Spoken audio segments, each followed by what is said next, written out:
welcome to Normal Gossip. I'm your host, Rachel Hampton, and in each episode of this podcast, we are going to bring you an anonymous morsel of gossip from the real world. Now, this is actually Rachel of the past speaking to you.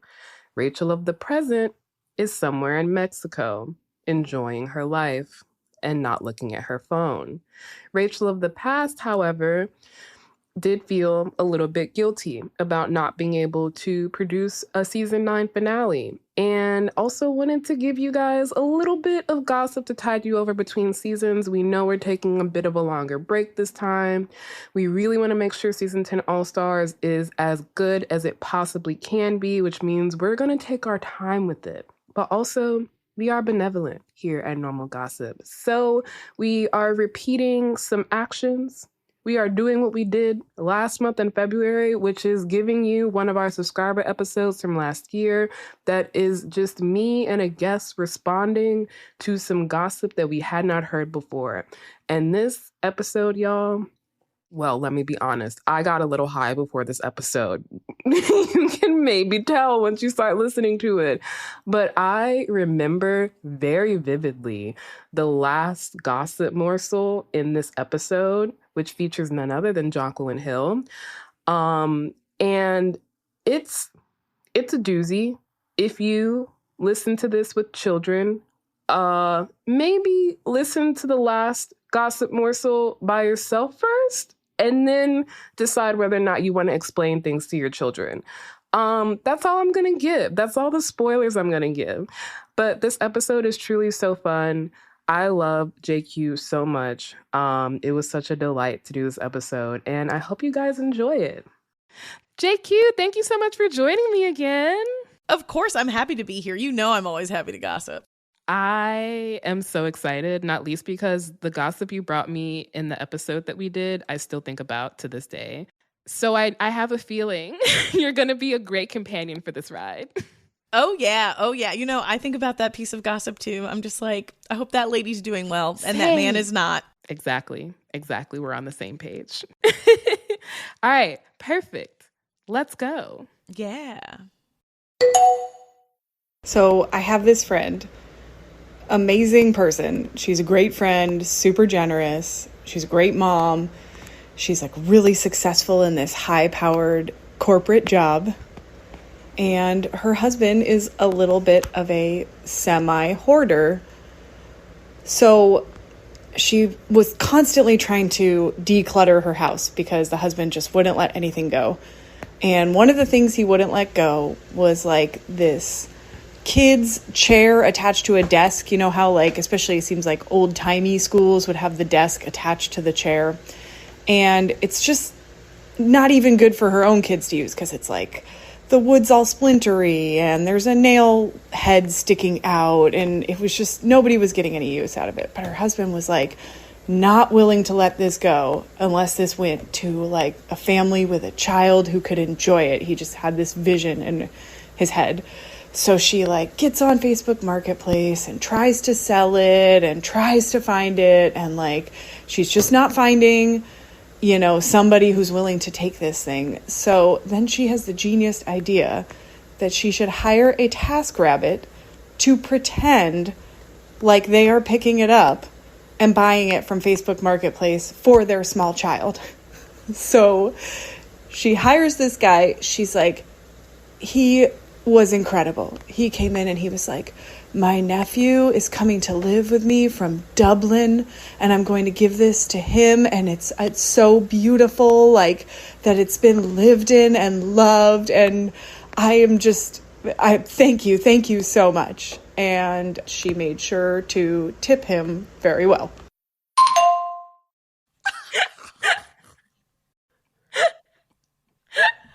Oh my gosh. Also, it's funny. Can I just say, it was funny because old timey, I'm like, ooh, that was elementary school. No, I was like, what do you mean by old timey? What kind of seats do you have in school now? I'm also just like, maybe my elementary school was like an Abbott Elementary type, so maybe we were behind. I went to public school in Texas, so. Oh, girl. You're lucky you escaped. No, let me not do that to the No, state and of you're Texas. right. And you're correct. I'm lucky. Did you learn about slavery? Probably not. I learned it wasn't a cause of the Civil War.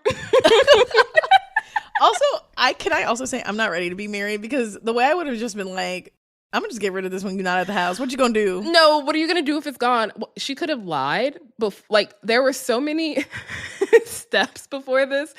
But I guess to break this down chronologically, I really need to know more about this semi-hoarder husband, because why do you want to give away a splintery seat so bad? Like, what child deserves a splintery seat? This is like how they gave one pair of Toms away to kids, but they fell apart. And it sounds like there's no sentimental value. He just needs it to go to a happy home. Like, sir, no.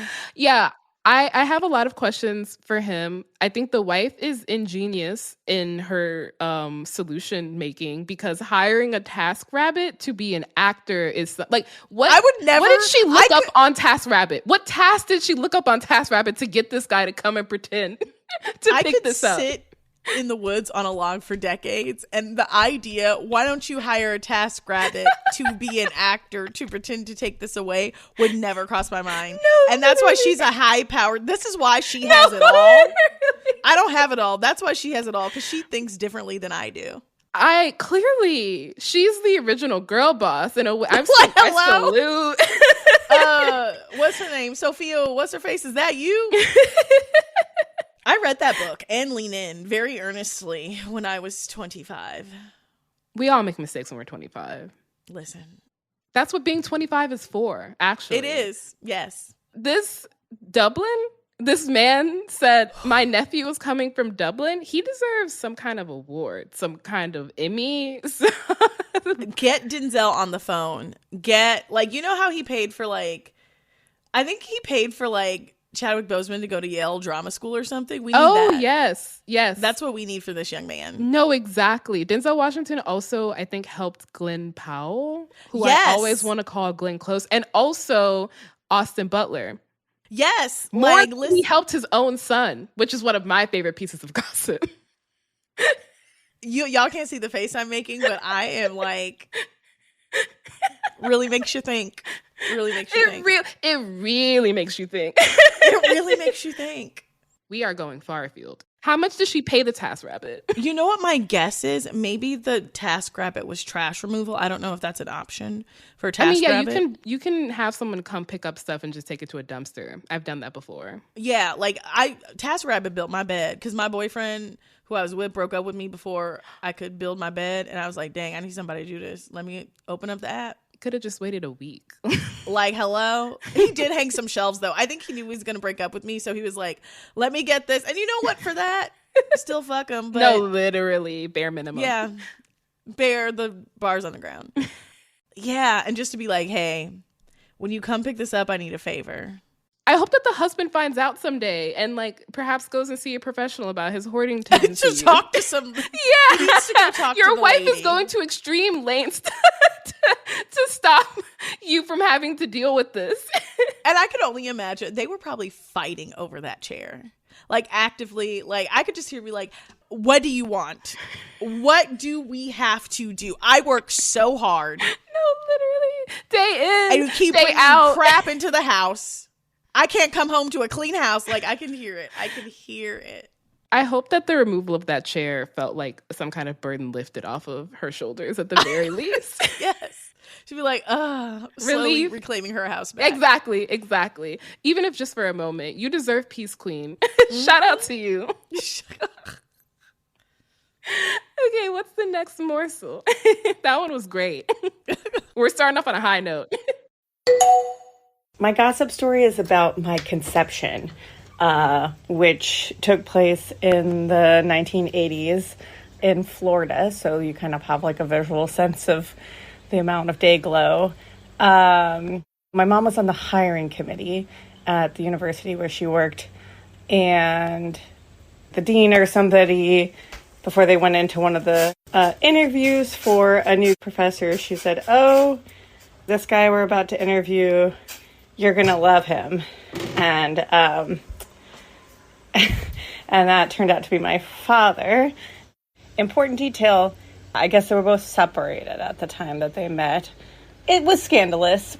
Oh, and like one very cute detail, and this is very my dad, one of the first things she noticed about him on the day of the hiring committee was that he was wearing a very crisp, very cheap suit with the tags still sticking off the sleeve. So he and she just basically like immediately fall like headlong into an incredibly like passionate love with each other. There's like no time in there. They just like basically love at first sight as far as I can tell. And I don't know how long they were secretly together before I was conceived, which my mom has told me so many times, very disturbingly, on the beach. I don't know why it felt like an important detail. But, and then my mom was pregnant. And, you know, there's like this countdown clock of like, you can only hide that from your coworkers at the university for so long. So some months go by and they're kind of working out their interpersonal stuff with their exes. I think some divorce papers come into play, and but the people at the university still don't know this. And right when my mom was just about to pop and it wasn't going to be something she could hide any longer, and this is like very much the chaos demon energy that my mom has, for better and for worse, she went to the university gossip. And he was like the person who would always spill the tea on everything. And she sat him down in the lunchroom and she said to him, I'm going to tell you something. I'm going to give you a piece of information. And you can be the one to share it. I have told nobody else this piece of information. And I'm giving it to you. And if you think it's worth it, I want you to give me $80. And I mean, I haven't done the math for what that is inflation-wise from 1985. But, and then she told him, I'm pregnant with child. And he went to the ATM, got $80, gave it to her, and went and told all of their colleagues this amazing piece of gossip. So, so gossip is like the foundation of my story on earth. That is the best. That is amazing. Because, okay, there are several, Rachel, there are several things. No. Can I? Go. Okay, I'm gonna work backwards. One, the idea of getting gossip so good, you're like, yeah, I'm gonna pay you for that. That's amazing. Also, hold on. I'm gonna Google how much is $80 from 1980. Because that was not cheap. Because inflation is crazy. It's about $313.64. Period. Even if she was born in the later 80s, I know that's right. Like, that is can good. You imagine paying $300 American dollars for a piece of gossip? I think it was worth it. Also, if someone came to me in this situation, I would feel two ways. Because one, I'm like, dang, I'm known as the gossip. Like, that's my reputation. But also, it's a thing of like, I'm happy to use my powers for good, girl. If this is what you want, I got you. I'd be honored. Yeah. Yes. No, exactly. I can definitely be like, okay, we had lunch. Like, I'll get some drink with some coworker and be like. Also, wouldn't it be so just delicious to be in the position of having information no one else does and being charged with disseminating it? Like, you can tell everyone. You don't even have to keep a secret, but you have information that's going to make everyone in the room's jaw drop. That's incredible. I would honestly sit on it for 30 minutes just to be like, just to like relish. No, exactly. Because honestly, it's not. I do not like spreading gossip. I like being told gossip and having the information, doing nothing with it, but just being like, I am aware. I'm aware of what's going on in the world around me. That can help me make informed decisions. That can help me not put people in uncomfortable situations. I just like knowing. Yeah. Also, and with the main story, what I love about almost every boomer, and I think people have lost sight of this, and I think this is part of the reason dating is difficult, because I admit this is not a life that I am about. Almost every boomer love story is some sort of like, oh yeah, I was dating a couple guys, like, your dad was at my law school graduation, and this other guy I was talking to was at my law school graduation. And over time, like, your dad was just the one who was around. Boomers really believed in not letting your marriage get in the way of finding the love of your life. At all. Also, everyone, like, online is very much like, ew, dating someone you work with. And granted, again, not my ministry. I've never done it. Like, also, honestly, within the industry I work in, not a lot of the types of men that I go for. What kind of choice do you have at work? I've been in media circles. We've all seen what's out there. Yeah, it's like, it's just not listen, and some of the girls love it. They love it. And for that, I am. But there's a reason why everyone at the New York Times is married to each other. Yes. There's a reason everyone at NPR is married to each other. Like, these people at work, they're flitting and flirting and going on dates and getting married. And then where do you think Nepo babies come from? People meet at work. Exactly. I mean, someone, and by someone, I mean the drag queen Trixie Mattel, once made the point that meeting a man at work is one of the only ways you can meet a man as a woman and like know that he's like kind of been vetted a little bit. Like, you know that he had to pass probably a background check. You know that he's employed. You know he has health insurance. Like, you know, like you're in an environment that's like pretty safe. Yeah, it happens. It happens. You know, it's that thing of like, you should probably disclose to your boss. The fact that she's on the hiring committee. Yeah, that's wild. That's wild, girl. That one did throw me for a loop. Like, I'm maybe 50-50 on workplace relationships. Like, it depends on the power dynamic. But this is your mother is messy. Also, on the beach? Oh my I don't want to know where I've been conceived. But was it because, like, they had to sneak around, or was it just romantic? Like, they were like, they are these people who are, it's like, oh, love at first sight, our passion. I'm like, oh my gosh.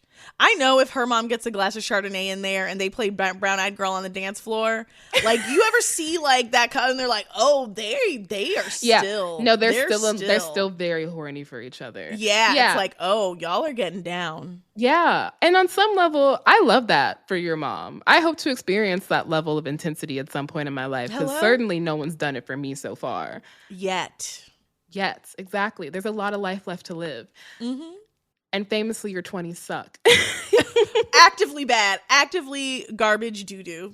So I have plenty of time. But I love this for your mother. It is so wild to be like, I'm on my hiring panel. Here I am asking you interview questions.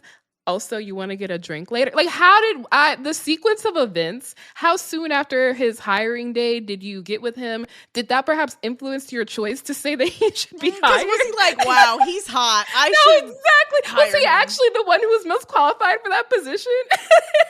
Listen, she found a position he was qualified for. Also, who hit on who? Because like maybe he made the first move, which apparently is like was also mutual. Hitting on your boss is well, I don't know if it was boss, but like hitting on that's even on the hiring committee. Like, we've both done interviews that are like panel interviews. I would never hit on any of those people. No. And I've been on hiring committees. I've never been like, exactly same. Ooh. No, there is never a moment in any of them where I'm like, ooh, my future husband.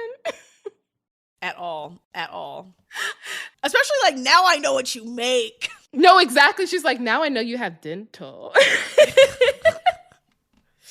She's like, a secure man, let me lock it down. I love this story. I do. It makes me wonder, because the caller was like, my chaos demon of a mother. I wish to hear more stories from your childhood. I want to know what it was like growing up in the household with these two.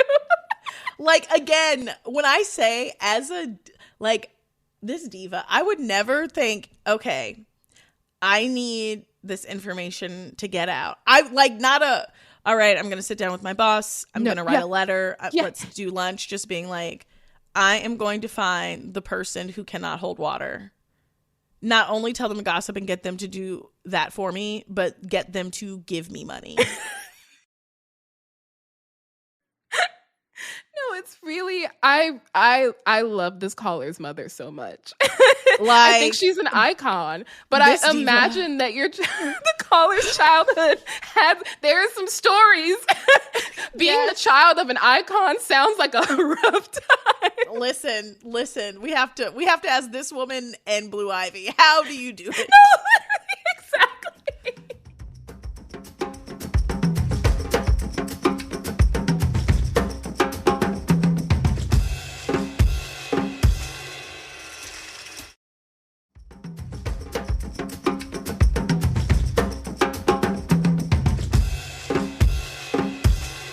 I love that. These are so good so far. Like, we're on such a high. What can possibly be next? Hi, normal gossip.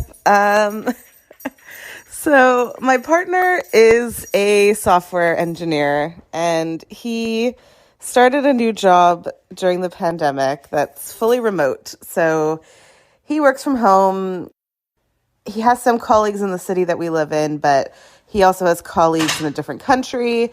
And because he works for a tech company and it's quite small, it's not the most like social environment.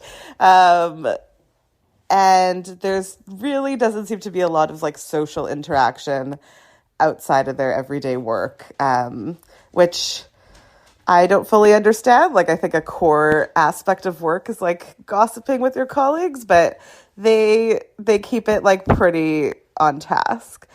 And so he's been working there for about 2 years now, and because it was mostly during the peak pandemic, there hasn't really been any like social activities.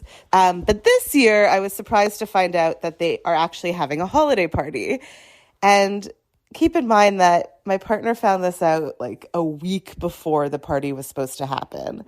So a week before the party, he gets a message saying, oh, we're actually doing a holiday party this year. It's going to be on Friday. Here's the address. Hope to see you there.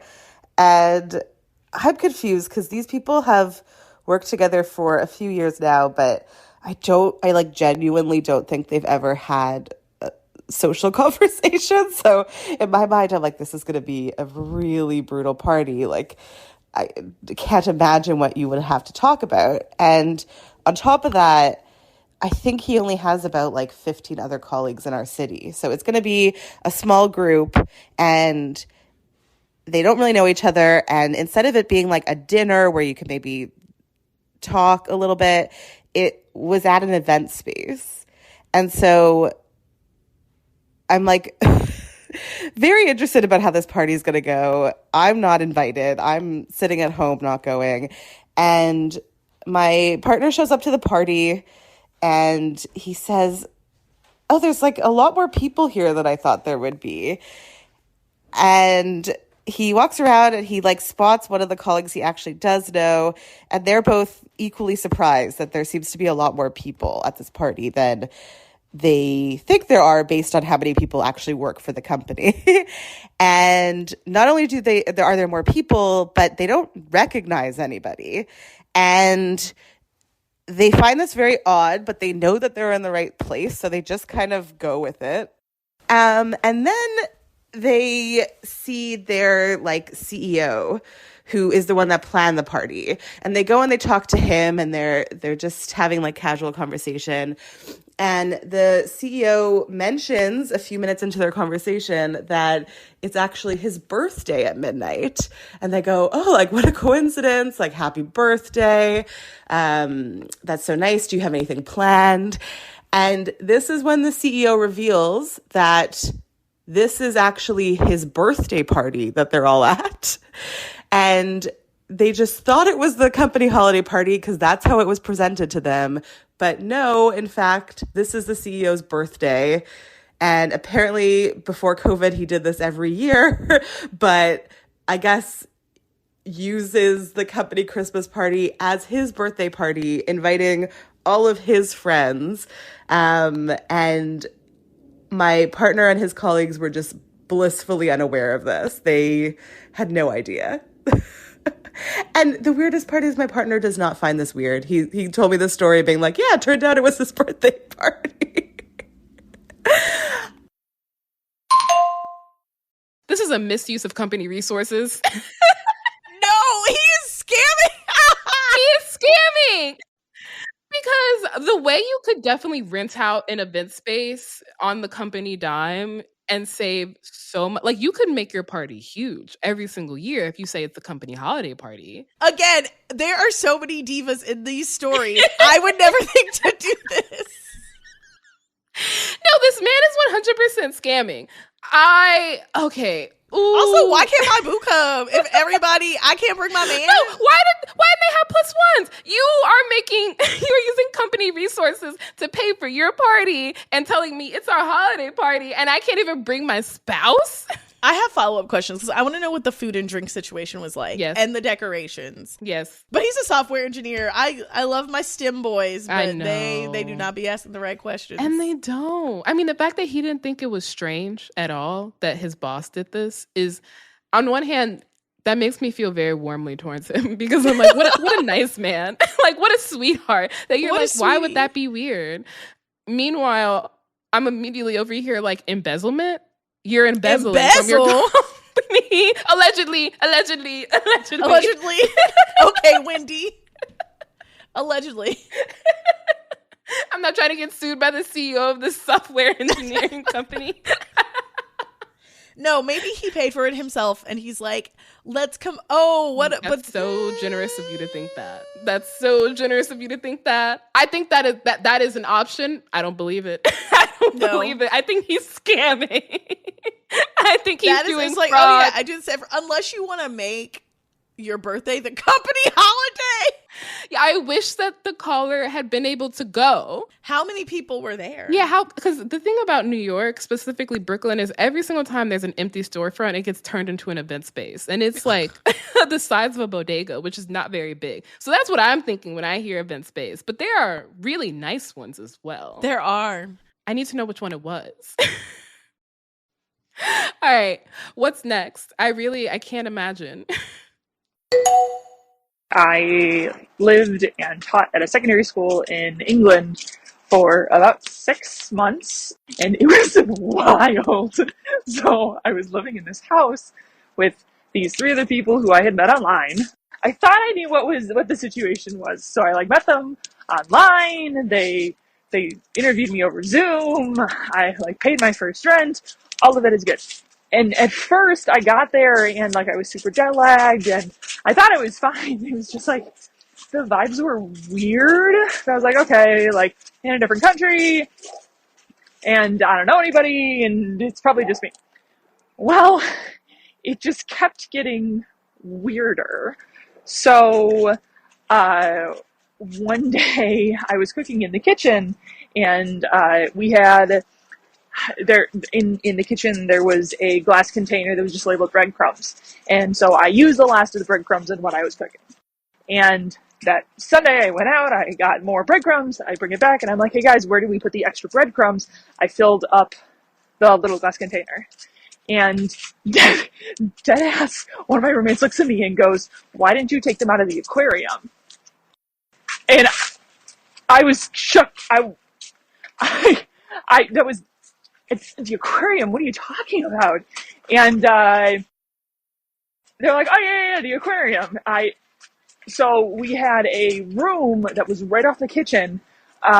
Next to the dryer, there was a full ass fish tank that was full of something. I didn't know what. Turns out it was breadcrumbs, but there was no way I was gonna know that. And I never used the aquarium breadcrumbs. I kept those breadcrumbs for myself. Okay. Oh, wow. So aquarium breadcrumbs. That's weird. That's weird. When I need to ask you what you... Is this just a full fish tank full of breadcrumbs? Is that what I'm being told? What I'm imagining in my head. That's also what I'm imagining. And I cannot even imagine a reason why one would do that. Because that's so much breadcrumbs. I go through a thing of breadcrumbs maybe over the course of a year. I don't use breadcrumbs that often. Maybe they make a lot of meatballs and they could be making a lot of meatballs. They're breading a lot of chicken fingers. Hello? They get that air fryer going, they are not playing. But also there's food grade materials. You can't just be like people who are like, oh, I put together a snack box and a tackle box. Baby, that's not for food. That is for fish hooks. We're constantly covered in microplastics. I'm drinking from a water bottle right now with a plastic top. It's food grade. You're not supposed to have that much. This is the microplastics. You have so much microplastics in your body.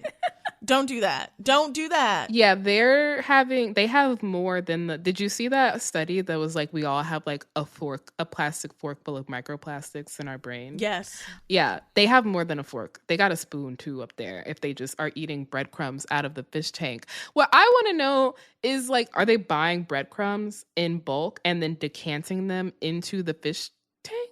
Or did they make all those breadcrumbs? That's even crazier. Is the fish tank sealed like that? Also, why would I think to do that? Also, I'm judging the caller a little bit because how did you not notice that? Maybe she thought it was full of pebbles. Like, I'm like, oh, that's weird. There's fish food over there. I think I would recognize, I hope that if I were to be in the presence of a fish tank full of breadcrumbs, I would recognize what was in front of me. Hold on. I'm looking up pictures of breadcrumbs. And then fish food. Yeah, breadcrumbs and fish food look different. Yeah. Thank you for doing this research for us. But I will say, when you live in a group house with a bunch of people, there is stuff where you're like, I'm not even gonna, that's not my business. I understand being like, the fish tank full of breadcrumbs is not my business. What I don't understand is not having clocked it before it being pointed out to me. Yeah, to be like, the fish tank. And it's like, oh. If it's a big fish tank and you're in a house share with 4 other people, there's very limited common space that everyone has access to. How long into your tenure did you know about the breadcrumbs? If it was the first week, I'm going to give you some slack. But if it's longer than that, I'm a little concerned about your observational skills, friend. I would have been so baffled living in that home. I would have been constantly on the phone with my mom. Just like, hey girl. Hey girl. Something weird happened. I think something weird happened. Like, is this normal? No, exactly. And depending on how old you are, sometimes you're like, maybe this is normal. No, exactly. Yeah. And it's a different country. She's like, okay, they do put milk in bags here, so I guess they have aquariums full of breadcrumbs. They get crazy. They say jaguar. Jaguar. Sexual. Exactly.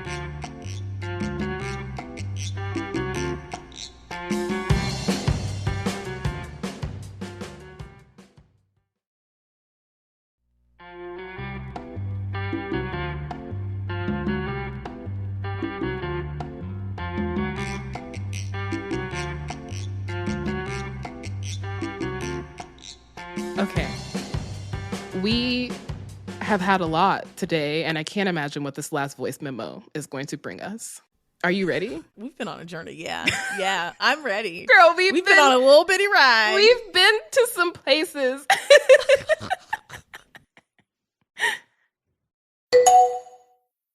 So we were all hanging out, and this fool encourages everyone to eat a bowl of hot peppers. Not like eat the whole bowl, but like compete. See who could eat the hot pepper. I mean, to be fair, I did not encourage anyone to do anything.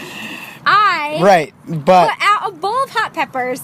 No, you put out the bowl of hot peppers and then you said, I'm just going to lay these right here. I did not say anything. I just put out a bowl of hot peppers, and I said, just so you know, those are hot peppers. And then that spawned a, kind of male, like, well, I can eat a hot pepper challenge, where all 3 of the dudes sitting around the table started eating hot peppers. And I thought I was clever. And I cheated. I swallowed the whole hot pepper. I didn't chew it at all. I crunched it a little and then swallowed it. And I was like, I ate it. And it was fine. It was fine. Like, there was no clear winner. Everybody suffered. Everyone lost a little. Everyone lost a little that night. But in the following days, I lost the most. So in subsequent days, much like I do, I pleasured myself.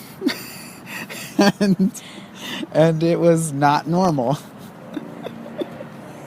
And I freaked out. I had just started dating what now is my fiance. So yay for her sticking it out.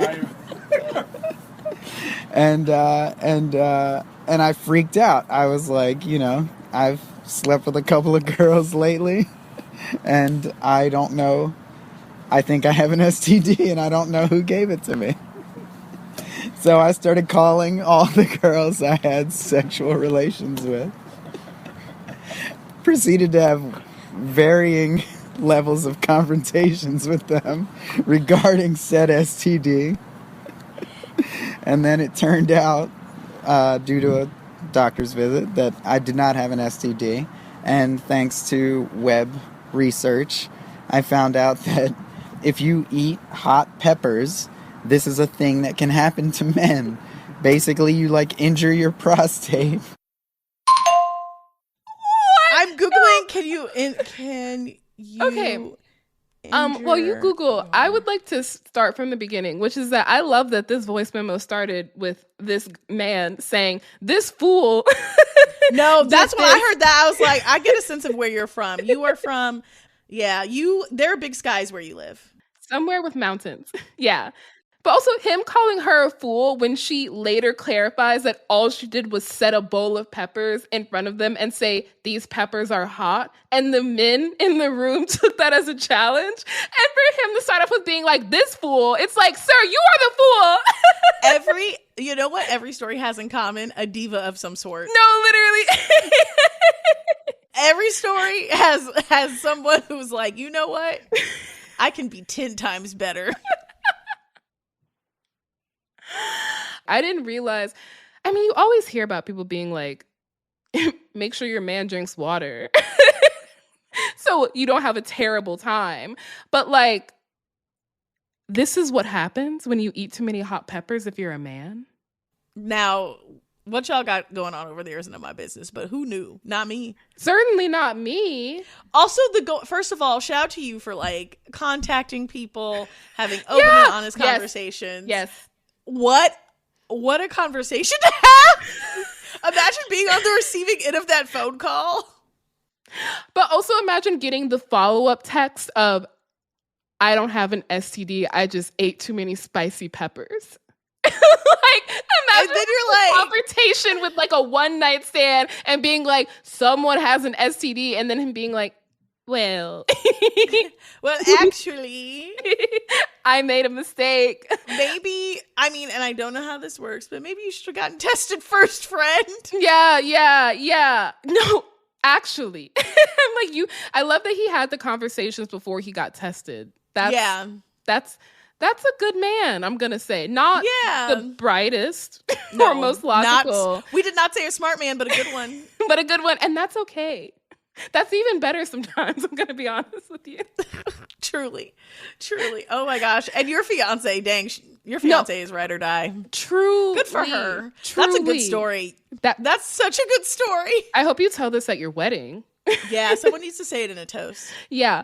I mean, I knew that after eating spicy peppers that pooping sucked, but I expected him to be meant. I thought he was like, my butthole. That's what I thought he meant too. When he was like, "I suffered the most over the next few days," and I'm just like, yeah, we your all asshole was on fire. Yeah, you bleached your asshole, bathed it in hot, spicy fire. But this is terrible. This sounds so painful. It's like having a UTI, but worse. That is so crazy. Bodies, they are always surprising me. They are wild. I will say, I have a lingering question, which is that at some point, he was like, later in the week, I was pleasuring myself as one does. And then the story proceeded from there. Spicy cum? Is that what happened? That's what I'm wondering. Was it the cum that was spicy? Yeah. Or was his prostate from... Actually, this could be wrong. Maybe it doesn't come... I don't actually know. I need like a little more detail. And what are you Googling? Please tell me you're doing it on incognito mode. Oh, incognito, of course, does see men come from. We have to leave this in. Yes, the prostate gland contributes to the production of semen. Okay. Wow, we learned something. I mean, and that health is really important. Like, get your prostate checked. Men go to the doctor. Like, yeah. Please, for the love of God, go to the doctor at least once a year. Also, can you drink some water, please? Like, no, also that. While we're here, I have some requests to make. Oh my God. You know, I did not know what we could possibly end on, given everything that we've gone through together today. And also, this is the first group voice memo we've ever gotten. Please do this more. I love this. I love having all the different voices chiming in. Yeah. JQ, thank you so much for joining me. This was a blast. Of course. Thanks for gossiping with me. I loved being on here, and I loved all these divas. Shout out to the divas. We Shout salute to the divas. You.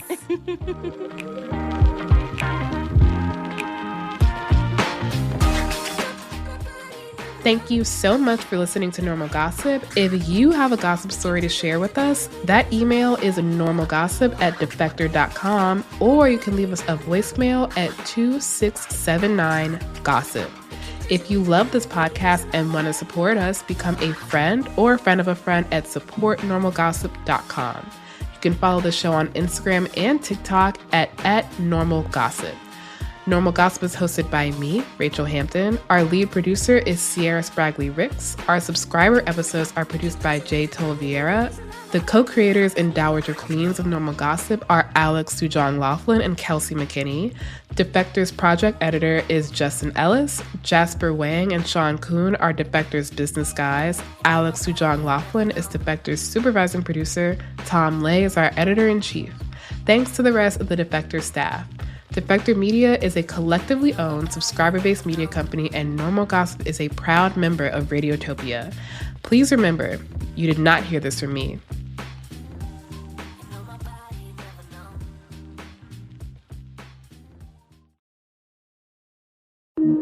Radiotopia.